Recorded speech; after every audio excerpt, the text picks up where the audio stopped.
ಅಯೋಧ್ಯೆಯ ರಾಮ ಮಂದಿರ ಹತ್ತತ್ರ 500 ವರ್ಷಗಳ ನಿರಂತರ ಹೋರಾಟ ಅದು ಅಂತಿಮವಾಗಿ ಸುಪ್ರೀಂ ಕೋರ್ಟ್ನ ಆದೇಶದೊಂದಿಗೆ ಬಗೆಹರಿಯಿತು ಮತ್ತು ರಾಮ ಮಂದಿರ ನಿರ್ಮಾಣ ಆಯಿತು. ಅಯೋಧ್ಯೆ ಮಾತ್ರ ಅಲ್ಲ, ಇನ್ನೂ 30,000 ದೇವಸ್ಥಾನ ಇದ್ದಾವೆ ಕಟ್ಟಬೇಕಾಗಿರು. ಮಥುರಾ ಔರಂಗಜೇಬನಿಂದ ಧ್ವಂಸಗೊಂಡಿತ್ತು. ಭವ್ಯ ಕೃಷ್ಣನ ದೇವಸ್ಥಾನ 1669ರಲ್ಲಿ ಔರಂಗಜೇಬ ಆದೇಶ ಕೊಟ್ಟು ಮಥುರಾದ ದೇವಸ್ಥಾನವನ್ನು ಧ್ವಂಸ ಮಾಡಿಸಿದ. ಶಾಹಿ ಈದ್ಗಾ ಮಸೀದಿಯನ್ನ ಆತ ಅಲ್ಲಿ ಕಟ್ಟಿಸಿದ.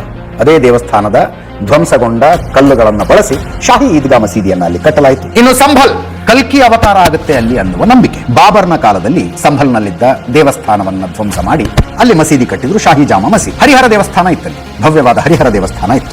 1526ರಿಂದ 29ರ ತನಕ ದೇವಸ್ಥಾನದ ನಾಶ ಮತ್ತು ಮಸೀದಿಯ ನಿರ್ಮಾಣದ ಪ್ರಕ್ರಿಯೆ ಆಯಿತು. 1526ರಿಂದ 29ರ ತನಕ. ಬಾಬರ್ನ ಕಾಲದಲ್ಲಿ 3 ಮಸೀದಿಗಳ ದೊಡ್ಡ ಮಸೀದಿಗಳ ನಿರ್ಮಾಣಗೊಂಡು ಹಿಂದೂ ದೇವಸ್ಥಾನಗಳ ಧ್ವಂಸದ ನಂತರ ಅದರಲ್ಲಿ ಇದು ಕೂಡ ಒಂದು. ಅಯೋಧ್ಯೆ ಪಾಣಿಪತ್ ಹತ್ರ ಇರುವ ಸಂಭಲ್. ವಿಷ್ಣುವಿನ ಕೊನೆಯ ಅವತಾರ ಕಲ್ಕಿ ಇದೇ ಜಾಗದಲ್ಲಿ ಸಂಭಲ್ನಲ್ಲಿ ಜನ್ಮ ಆಗತ್ತೆ. ಕಲ್ಕಿ ಅವತಾರ ಅನ್ನುವುದು ನಂಬಿಕೆ. ಇದು ನಿಜವಾಗ್ಲೂ ದೇವಸ್ಥಾನವನ್ನ ಧ್ವಂಸ ಮಾಡಿ ಕಟ್ಟಿರುವ ಮಸೀದಿಯ ಅನೇಕ ಸರ್ವೆಗಳಿದ್ದಾವೆ. ಬ್ರಿಟಿಷ್ ಅಧಿಕಾರಿಗಳು ತುಂಬಾ ನೀಟಾಗಿ ಡಾಕ್ಯುಮೆಂಟ್ ಮಾಡಿಟ್ಟಿದ್ದಾರೆ. ಅದರ ಬಗ್ಗೆ ಸಂಶಯಗಳು ಅಂತ ಏನು ಉಳಿದಿಲ್ಲ. ಶಾಸನನೇ ಇದೆ. 1526ರಲ್ಲಿ ಮಂದಿರವನ್ನು ಧ್ವಂಸ ಮಾಡಿ ಮಸೀದಿಯನ್ನ ನಿರ್ಮಿಸಿದ್ದರ ಬಗ್ಗೆ ಶಾಸನ ಇದೆ. ಇನ್ನು ಕಾಶಿ ಕುತುಬುದ್ದೀನ್ ಐಬಕ್ನಿಂದ ಧ್ವಂಸ. ಕಾಶಿ ದೇವಸ್ಥಾನ ಹಂತ ಹಂತವಾಗಿ ಹಲವು ಎಪಿಸೋಡ್ಗಳಲ್ಲಿ ಧ್ವಂಸವಾಗಿರುವ ದೇವಸ್ಥಾನ. 1194 ಕುತುಬುದ್ದೀನ್ ಐಬಕ್ ಧ್ವಂಸ ಮಾಡಿದ. 1236ರಿಂದ 1240ರ ಮಧ್ಯದಲ್ಲಿ ರಜಿಯಾ ಸುಲ್ತಾನ ಅಲ್ಲೊಂದು ಮಸೀದಿ ಕಟ್ಟಿದ್ಲು. 1390ರಿಂದ 1400ರ ಅವಧಿಯಲ್ಲಿ ಅವಿಮುಕ್ತೇಶ್ವರ ಜಾಗದಲ್ಲಿ ಹಿಂದೂಗಳು ಸೇರ್ಕೊಂಡು ಒಂದು ದೇವಸ್ಥಾನ ಕಟ್ಟಿದ್ರು. 1436ರಿಂದ 1458 ಜಾನ್ಪುರದ ರಾಜ ಹುಸೇನ್ ಶಾ ಶಾರ್ಜಿ ಆ ದೇವಸ್ಥಾನವನ್ನು ಧ್ವಂಸ ಮಾಡಿದ.